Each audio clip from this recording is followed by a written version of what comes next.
On this episode of Clinically Pressed, we have Lindsey Shay, who is a physical therapist who does a couple unique things in the physical therapy realm. First, she works with kids with special needs and does intensive physical therapy, which we talk about in this episode and what that actually means. And also, she does it on a cash basis, which is something that is not uncommon in PT, but definitely something that is still kind of growing in terms of how physical therapists are reaching people and their patients to help provide the services to help them get back. So, a lot of really good information, very interesting approach to a lot of things in this episode, and we hope you enjoy that. A lot of big things coming for Clinically Pressed. We've been busy working at it. We hope to get those out to you soon. So, without further ado, please enjoy the episode.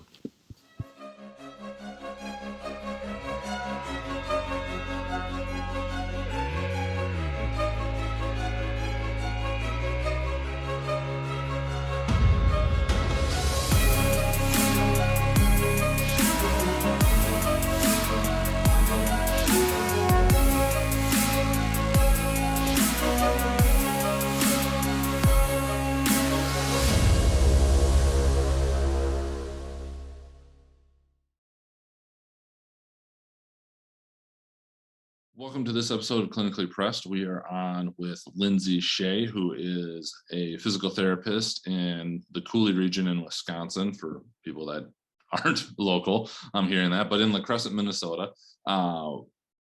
We connected a long time ago trying to get this set up. Lindsey actually reached out, so we looked in and saw some very cool things that she was doing as a physical therapist. Which is what we're going to talk about today. We've been trying to make this happen, but it seems like every time we were set, more often than not, I had something come up, but life just kind of, life happens. Yes, exactly. And so now we're finally here, got the recording going. So I'm really looking forward to doing this.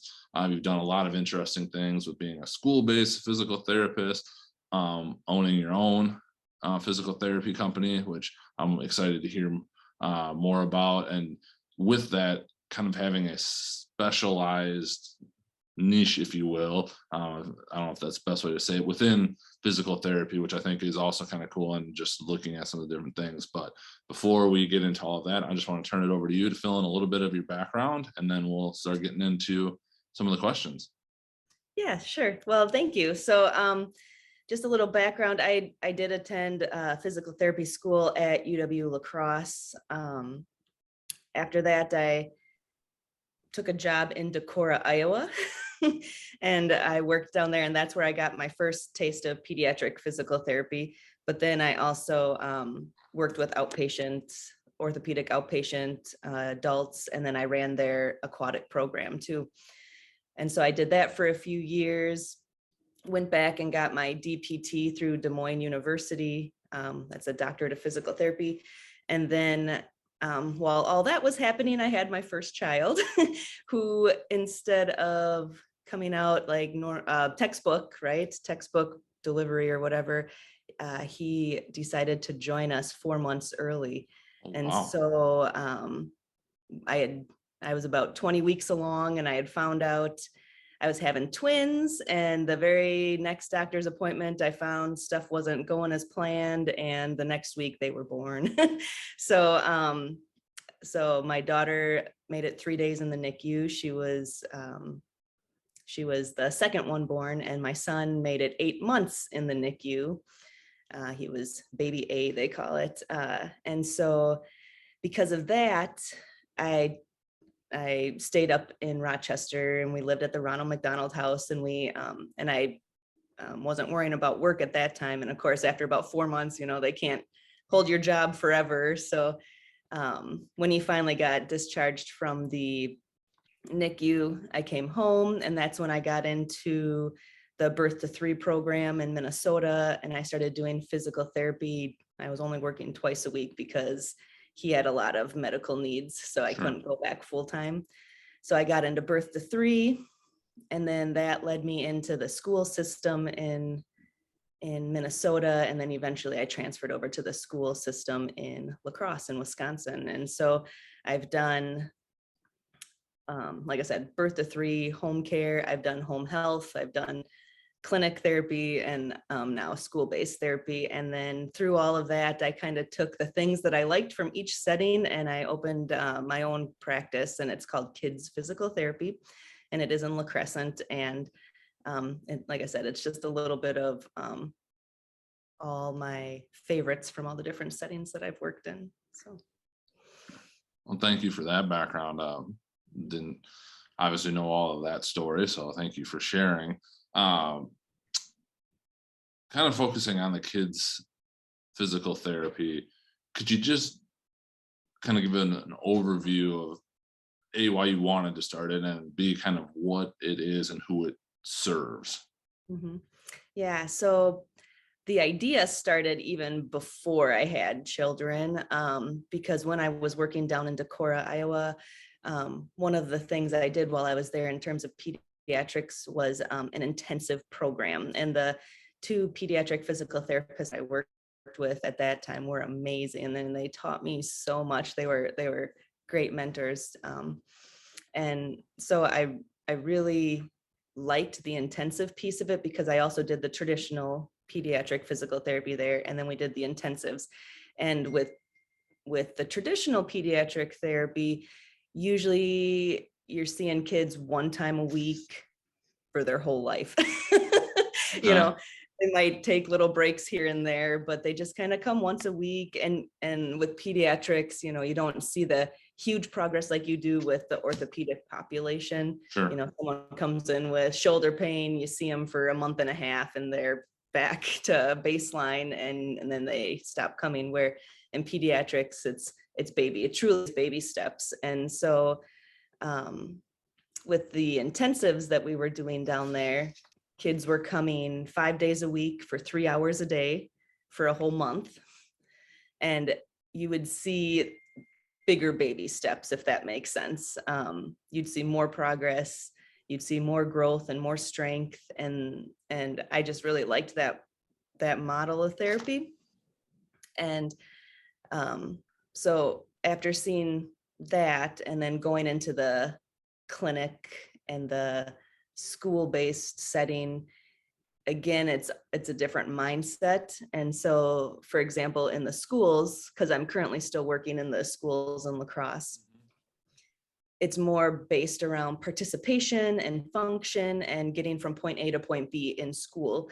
So it's not necessarily working on, I mean, it is working on progressing strength and all that stuff, but it's a different thing because it all has to be tied to education. Sure. So it's the same type of physical therapy, but it's more consulting, if that makes sense. So you're telling the teachers and the teachers' assistants and the paraprofessionals, this kid really needs to work on sit to stands. Can you add those in during movement break in class? Or this kid really needs to work on weight shifts. Can you do a morning meeting song with the whole class so this kid can work on weight shifts? So it's a different type of therapy. And like I said, over the years, because I've been practicing for about 16 years now, it really just comes down to intensity. And one of the things that has really gotten me is, like, you look at, I use this example with my parents all the time. So I like to use basketball because everybody knows basketball. You're not going to become LeBron James practicing once a week, right? Sure.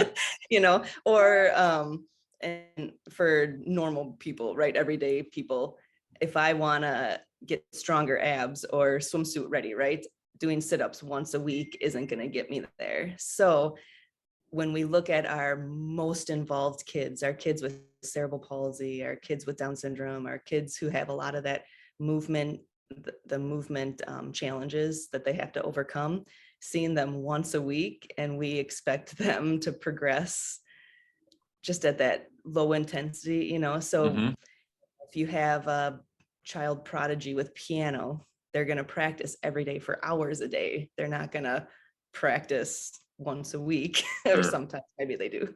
But so it's kind of along those lines. Like, I believe in the intensity and the repetition and just providing as many opportunities as we can in a fun and childlike way, but then also teaching the parents what they can do without overwhelming the parents. Because like I said, with my own son, so he was in the NICU for 8 months. He came home, ended up with a diagnosis of cerebral palsy. And so I was already a pediatric physical therapist before all this happened, but it kind of changes your perspective a little bit. Sure. So everybody talks about home programs and teaching the parents. And I completely agree with that and believe in that.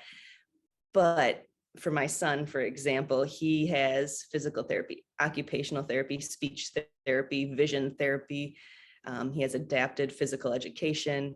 He has vision. Did I say vision therapy? Anyways, he has a ton of therapies, right? And you go to these therapies and each person is giving him anywhere from 2 to 10 things to, oh, go home and do this. Oh, feeding therapy is also one of the things he does.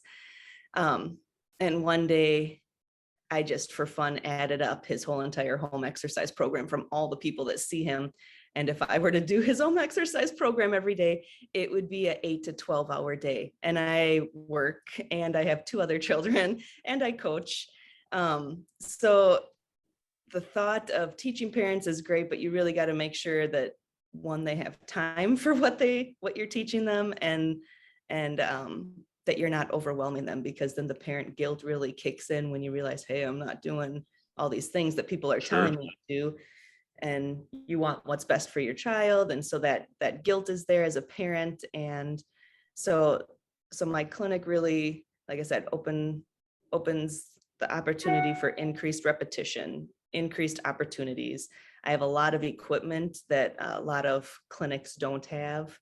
I have a lot of equipment that schools don't have, and it's expensive. And so for parents to go out and buy it and have it in their house, it takes up a ton of space, it takes up a ton of room, and then it ends up not being used and stored in closets. So it's just a nice way for parents to, like I said, step back, take a breath, know that their kids are in good hands and they're getting some good exercise and strengthening and balance work, and it's fun, and we use music. And so that's kind of how it came around. Is I just took, like I said, the best things that I saw in all the different settings I worked in, and really wanted to have something that worked for families, not just the kid, not just the parents, but families.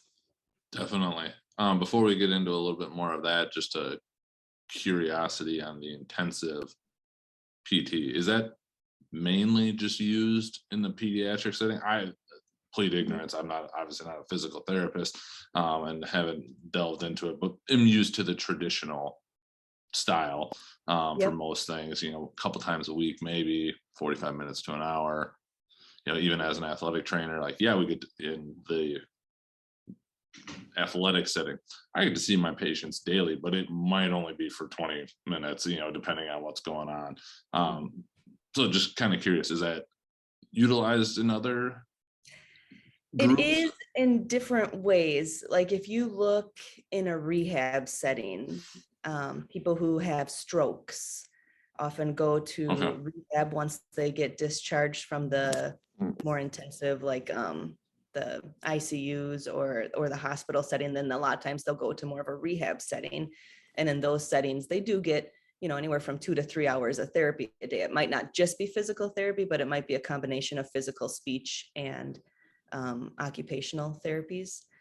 And so they do get more of that intensive model in that setting. And when you think about it, it's kind of similar to what I'm doing, because in that kind of rehab setting, they're usually working on someone who's had a stroke or some kind of neuro involvement. And a lot of the kids that I work with are also dealing with that same kind of brain involvement, dealing with their movement. And they, like I said, just need that increased repetition. In terms of like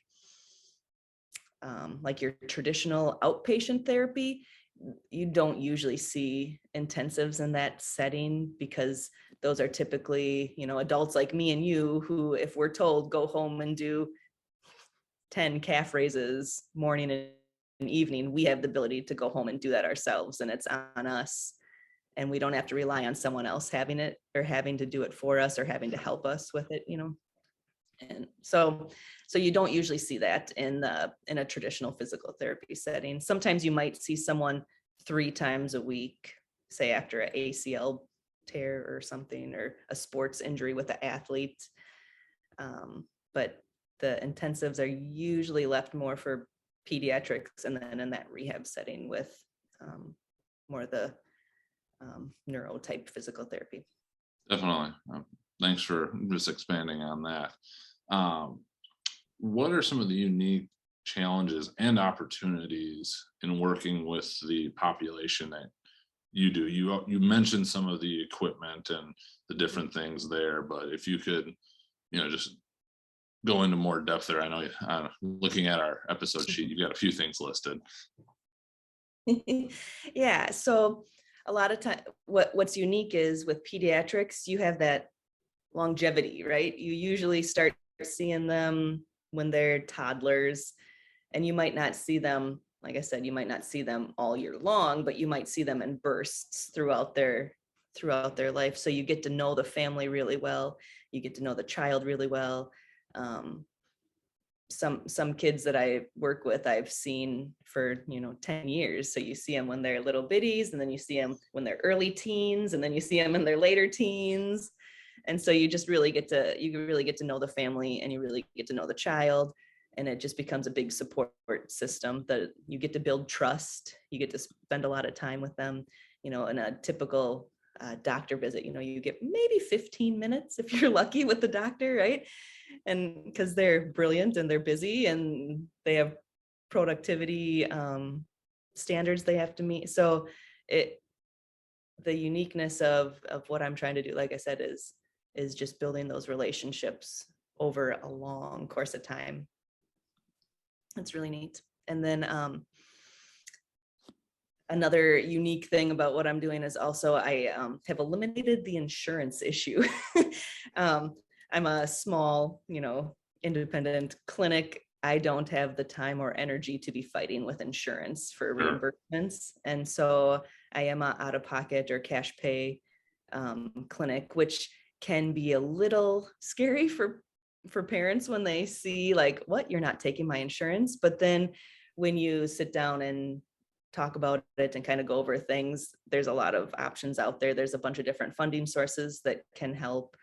There's a bunch of grants that can help. And then in hindsight, like, we pay so much to have insurance, right? And then you have to meet your deductible before that insurance covers anything. And we'll just say, a traditional physical therapy visit at a hospital or clinic, is going to cost $300 out of pocket until you make that deductible. Yep.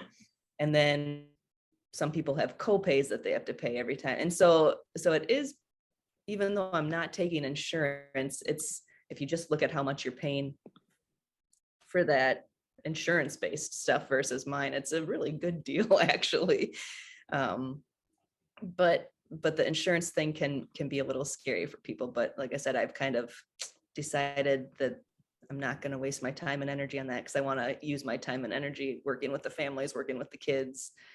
And then, like I said, I have my own kids too, so I don't want to be fighting with insurance left and right. So that is also unique. And now you're starting to see more independent practices coming up that are not insurance based. I know locally we've got another group that has gone that route. I know they are now taking insurance, but they started off cash based, and there was a lot of that same thing of not dealing with insurance, but also having a little bit more freedom in what they could do. Mm-hmm. Yep. And I do provide they call it a super bill at the end if they wish to submit it to their insurances themselves to see if there's any reimbursement. But so we've talked about the intensive and when that is, but 3 hours of anything for a lot of people is a lot, unless you're making it really fun and engaging, which again, I can imagine there's some challenges, especially with the unique population you work with. So if you could just kind of talk to how you keep them engaged, yet still accomplish the work, if you will, to get them the results that everybody's looking for. Yeah, so you nailed it on the head. It really is about keeping it fun. So like I said, I have a ton of different equipment that a lot of kids haven't probably seen or encountered before. And so a lot of times they're interested in that. And so for example, I use body weight supported treadmill training. A lot of kids haven't seen treadmills. And if they have, a lot of times they're told by parents not to touch or not to go on. And here we are getting to go on a treadmill. I have something called the Universal Exercise Unit, which looks like a big cage, right? It's with an opening. It's 6 feet by 6 feet, and a lot of families do call it the cage, but its true name is Universal Exercise Unit. And what that is it uses a bunch of different bungees and a belt, and kids who haven't been able to stand or have never experienced standing or moving through space on their own without hands on them, we get them in that, and they usually love it and go crazy. And so that's usually like what they want to do, is they want to get up and they want to be moving and they want hands off of them. And that's one way that we can do that, because like I said, there's bungees and supports, so they're safe, they're not going to fall and hurt themselves, but we can do things like sometimes we pretend to be ninjas and work on kicking their legs, right? Or pretend to be a growing flower and work on getting up from the ground. I also use a lot of music. I use it both for fun, so I try to find out what music the kids are interested in, and then we usually have Pandora or something like that that we can turn on to access music. But then I also use the beat of music to help with stuff. And a lot of times that'll help kids who are kind of stuck with something, if you get them listening to music and on a beat. And then, like I said, I just have a ton of toys. So I can pretty much grab any toy. Like I said, I have 3 kids of my own, and my son, who has cerebral palsy, when he was little, he really enjoyed the light up toys and the toys with music. So I pretty much own every single one of those, because those were the toys he liked. So we got them, other people got them for him. And so I have tons of toys. We make it really fun. And then we do take little breaks. I call them breaks, but really I'm always looking for something with those breaks. So let's say if a kid's taking a water break or a quick snack break, we do it in a long sit position. So we're stretching their hamstrings, and maybe I put them up on a wedge, so they're working on their pelvis control and some of their back strengthening with posture. And I will make them reach for their treat, and then they get to sit back and reach for their treat. And then I might make them cross midline for their treat. So they look at it as a break, because they're sitting somehow supported and working on things, but we're getting something out during those breaks. Or and then, like I said, if they get tired with one thing, like say we're walking in a gait trainer or using crutches or working on balance, then if I can see that they're losing interest or not fully participating, then maybe we move down to the floor and shift gears and do more stability work. And like I said, I have little pinwheels. I do a lot of breath work, because the diaphragm is such a forgotten area, right? And that helps with our stability, right? And a lot of kids don't know how to use their diaphragm and don't know how to use that breath support to help with their stability. So I tie in a lot of that. And then one of the things I also ask parents is a lot of these kids have IEPs, or individual education programs, that they have through the school. So I often tell them, bring those in. We can tie in some of their goals from school. So if they're working on counting to 20, maybe when we do reps, we count to 20 with our exercises, or maybe they have to hit a toy 20 times, or, so we try to tie in a bunch of different things. So it's not just purely straight go, go, go, go, go for 3 hours. And then in speaking of the 3 hours, I also offer modified programs or camps. I call them camps, but they're programs. Camp just sounds funner. Who wants to go to therapy for the summer? But if you go to camp, Right. So, but for kids who maybe wouldn't be able to tolerate the 3 hours of therapy, or maybe they don't need the 3 hours of therapy, The 3 hours is our traditional camp, and that's geared for the kids with a lot of mobility needs. So we'd be using a lot more of the supportive equipment, doing a lot more transfers. Kids who are more mobile or kids who couldn't tolerate 3 hours, I offer modified programs for that are like an hour and a half. Sometimes they'll only be 4 days a week instead of 5. Sometimes they'll be 3 days a week instead of 5. But the key is to keep that intensity there. So I want it more than just the 1 or 2 times a week for 45 minutes.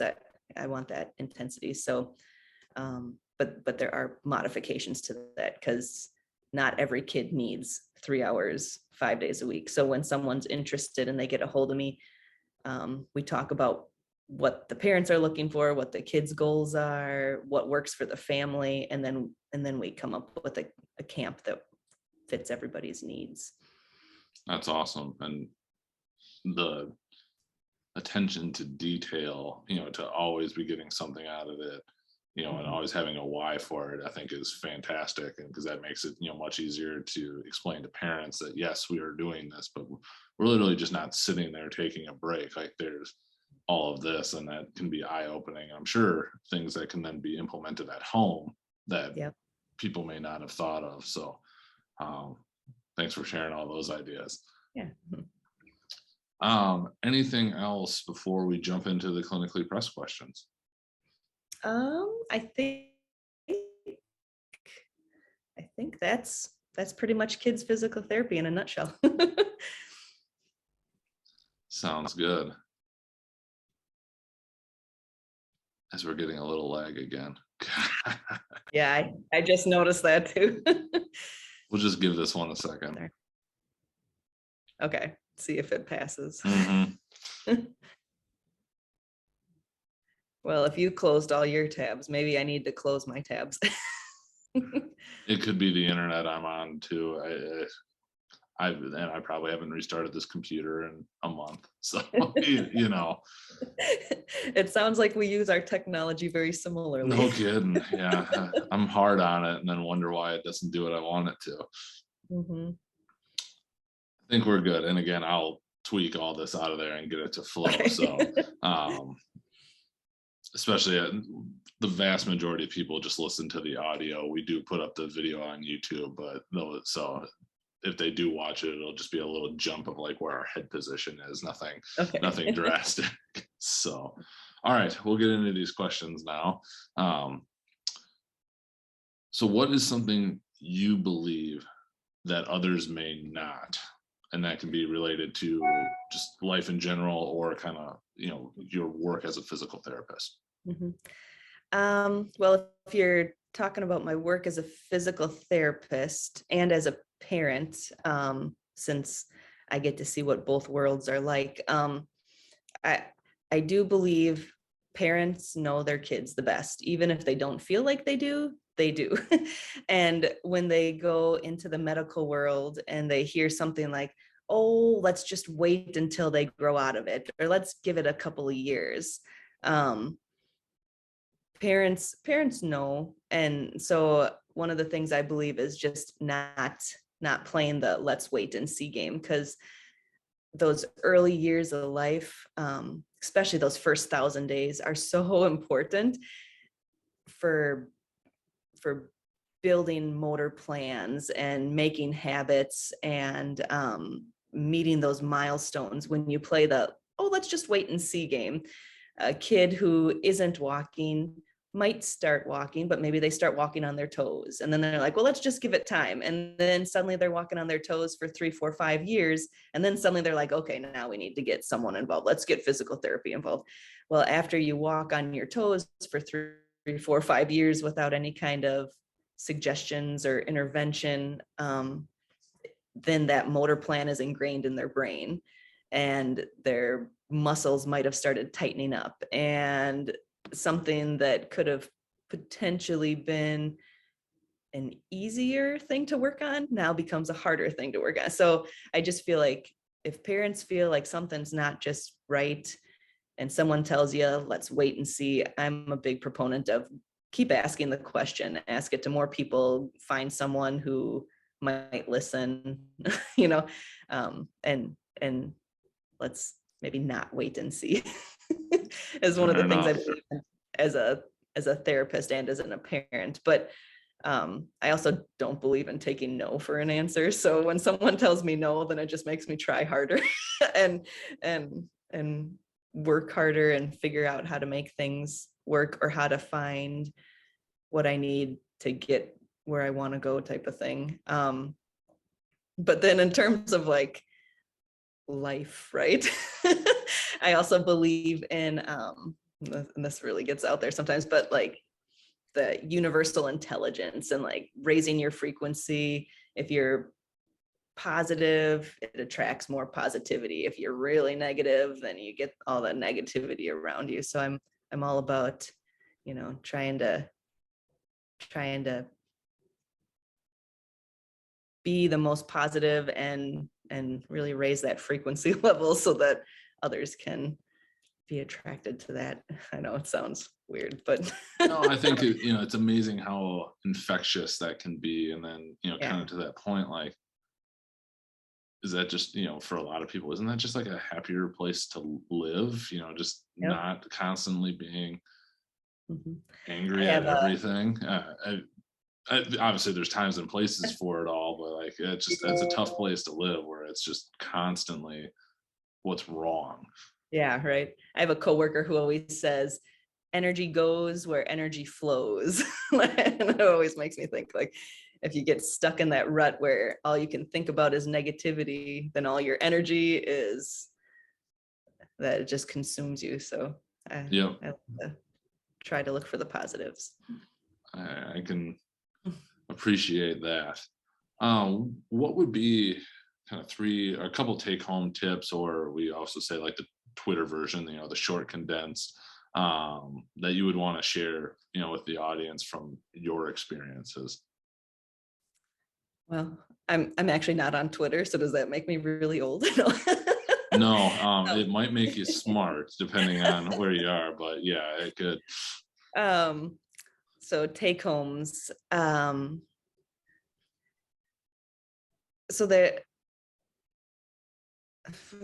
there's in physical therapy, there's two schools of thought. There's the people who think form and alignment, and they want that form and alignment perfect before you do anything else for the bony development and just for how our bodies are designed to work. And then you have the school of thought that's participation and activity and inclusion, and they don't care what you look like as long as you're involved and doing it and happy.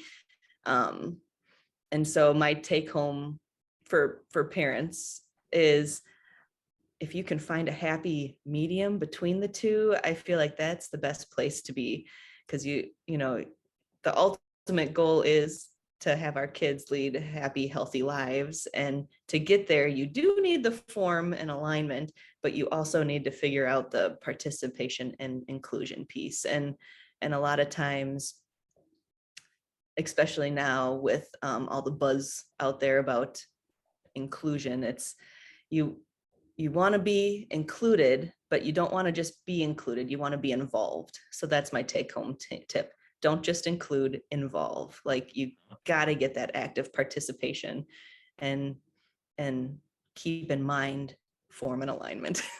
For sure. Yeah. I feel like that's like the bell curve of everything. Like, it's hard to go to one extreme or the other, because the vast majority is going to be in that, that middle 2/3. And yes, there's a time and a place for the other, but it just seems the more with anything, it just seems to fit. Yep. Most influential, and we use fitness in quotes kind of loosely, purchase for under $100, or kind of in that general ballpark. Yes. I love, I call them peanut balls, because they Mm-hmm. look, it's like the yoga ball or the therapy Yep. ball that everybody's familiar with, but it kind of has that peanut shape. Yep. I believe they're called physio rolls sometimes. Okay.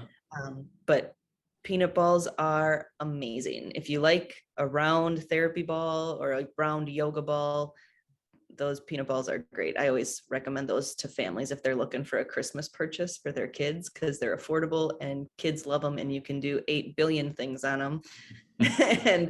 and they're a little bit more stable for our kids with big balance issues, because a ball can roll how many different directions, but the Sure. peanut ball is a little bit easier to control because it's not gonna go side to side unless you push it side to side. So I love those. That would be a huge recommendation. I also feel like TheraBand can be a really cheap and easy purchase for people, and you can do 100 different things with that too. It doesn't necessarily just have to be for rotator cuff repairs. Right. And then another one that's usually fairly inexpensive and you can get right off of Amazon are abdominal binders. I had mentioned that I do a lot with breath control and like diaphragm and core stability, and sometimes kids just can't activate that, right? Sometimes they have such low tone, or they don't even know those muscles exist, or they don't know how to control that. A little abdominal binder, it kind of looks like a wrap that you could put around an ice bag, or it can work as like a little compression garment, and those are really nice because it just kind of helps support. It almost is like how Spanx work for adults, right? Gotcha. It kind of pulls everything in and gives you a little bit more stability, and then you just take it off. So I think that's a neat thing for under $100 too.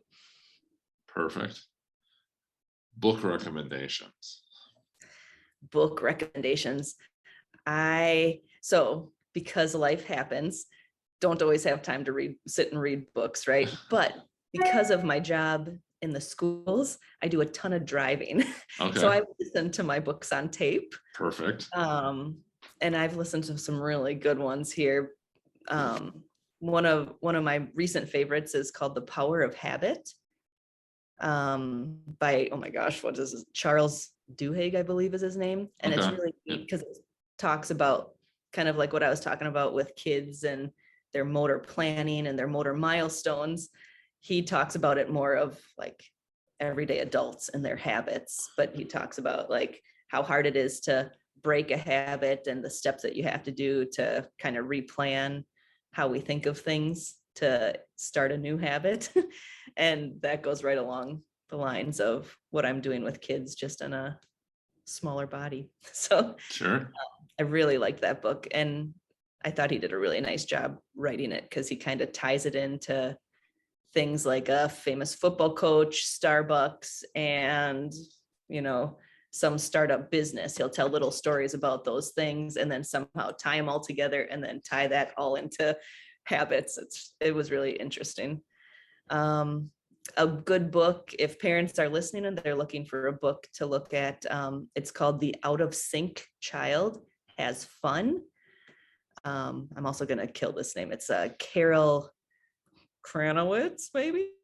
I think that was a good attempt from what I'm seeing. Yeah, and that book is neat because it talks about how so many kids have different things that they're seeking, right? Some kids are sensory seeking, where they want to be moving and crashing, or some kids have vision issues, or some kids have hearing issues. And this book gives a lot of fun and creative ways to work on those things that they're seeking or things that they want to work on. It's a nice book for therapists to get idea, but it's also really pretty easy to read. And like I said, it gives a lot of neat ideas for parents if they're looking for fun things to do at home with their kids. It's the sequel to just The Out of Sync Child, which talks more about how kids can get out of sync, for any number of reasons. But then this book is the follow-up that gives ideas on games and activities. So that's a fun one. Awesome. And then probably my favorite book, and one of the books that really motivated me to start Kidz Physical Therapy, is called The Boy Who Could Run But Not Walk. And it was written by Dr. Karen Pape, who's no longer with us. She passed away a couple of years now, but it's an amazing book in terms of it's a little harder read because it does go into a lot of the medical stuff. It talks a lot about her background and her progress over the years in the medical world of things. But one of the big takeaways from that book is she really talks about neuroplasticity. Mm-hmm. And again, like I was saying, that first 1,000 days of life is a big changing period for kids in terms of their brain growth. When you think about how much kids grow in those first 3, 4, 5 years of their life, and how much their brain changes and how much they learn. So she talks about that neuroplasticity and how we can work on creating change in the brain even after that first, major growth that we have. And she also talks about it like in the teen years, when kids are going through puberty is another time where that neuroplasticity is really moldable, so to speak. Like you can really make a lot of change there. But then she also talks about it into adulthood, and she talks about a lot of treatment things that are still playing catch up in the research world of things. Someone comes up with great ideas and then it takes years and years and years to get the research to back it. And she talked about a lot of the stuff that she was in the front running for. And now people are just starting to find that the research is supporting it. And it's a really neat book. Like I said, that book it got me excited. It motivated me to start. I started a group of pediatric physical therapies from the Cooley region. We were getting together on a monthly basis to kind of just share things that PTs like to sit around and talk about. Sure, we like to talk about walking and gait and equipment and orthotics. And then COVID hit, and that's been on the down burner, of course, but hopefully that'll start back up again. But yeah, and then, like I said, the book really gave me that final push to get kids up and running. So awesome. In your area of expertise, how would you make what you do that is complicated simple? I've already started to do it. I think insurance and insurance and MA is a very difficult thing. It's hard for parents to understand. It's hard for clinicians to continually to fight with. And so, like I said, that's a pretty complicated thing that I am trying to cut out. I don't blame you. I don't blame you at all. I've been in the clinic setting for a year, and it none of it makes any sense. And what is approved, what's not? Does approved actually mean covered? Does it not? Like it's just it's a mess. Yep. Prior auths and yeah. I know my son needed a stander, and we submitted it to his insurance. Insurance came back and said, we don't cover this stander, but we'll cover this one. So your son can have this stander. And I looked at it, I'm like, no, that's not appropriate for him. And I know the ins and outs of insurance, right? So then I went back at them and I said, no, that's not appropriate for this. He needs this one for this, and this. They still said no. I came back again, and after like 3 or 4 denials, then they finally said, okay, we will cover this stander. Like, it's a very complicated, unnecessary stressor, if you ask me. Yes, I couldn't agree more. Mm-hmm. Last question. What information would you tell yourself in your training or education if you could go back 10 years or beyond, if you could set the time frame? I would definitely tell myself not to sweat the small stuff, not to worry about test scores, to just take it all in and learn. I think when you're going through school, especially physical therapy programs are pretty intense and they're very competitive, and people get so wrapped up and worried about scores and tests and passing, and you don't always realize all the cool information you're getting. I don't think until after you get out of school and you start practicing. Yes. And then you go through continuing education and you're like, this is so neat. I'm like, I remember bits and pieces of this from school, right. But now I really am enjoying relearning it. Right.